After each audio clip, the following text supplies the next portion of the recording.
Assalamu alaikum wa rahmatullahi wa barakatuhu. La seconde transformation qui s'opère dans l'invisible, mais qui impacte profondément notre réalité, est la fermeture des portes de l'enfer. Tout comme les portes du paradis sont ouvertes, celles de l'enfer sont fermées. Médite avec moi. Nous pouvons comprendre la fermeture des portes de l'enfer ici au sens figuré. Fermer les portes de l'enfer signifie que le Très-Haut pardonne énormément pendant ce mois. Donc, il n'est pas question de fermer de véritables portes, mais la fermeture ici symbolise l'absolution des péchés, comme le mentionne l'imam An-Nawawi, qu'Allah lui fasse miséricorde. Toujours au sens figuré.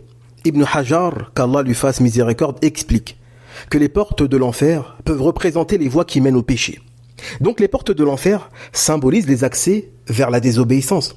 Donc fermer les portes de l'enfer dans ce contexte va signifier que le Très-Haut détourne le serviteur des voies qui mènent au péché, aux désobéissances. Ce sens peut expliquer aussi pourquoi l'envie de désobéir diminue pendant le mois de Ramadan et que même les personnes les plus addictes à la drogue, à l'alcool, la perversité et d'autres réussissent à s'abstenir pendant ce mois. D'autre part, nous pouvons prendre la fermeture des portes de l'enfer au sens propre.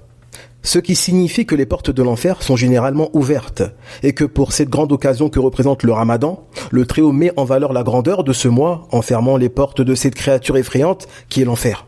Fermer les portes de l'enfer au sens propre peut aussi signifier qu'il écarte le châtiment du serviteur pendant ce mois en fermant les portes de l'enfer qui ici représentent son châtiment, comme il est évoqué dans le recueil de l'explication d'Ibn Majah qui se nomme Hashiyatus Sindi, et Allah est plus savant.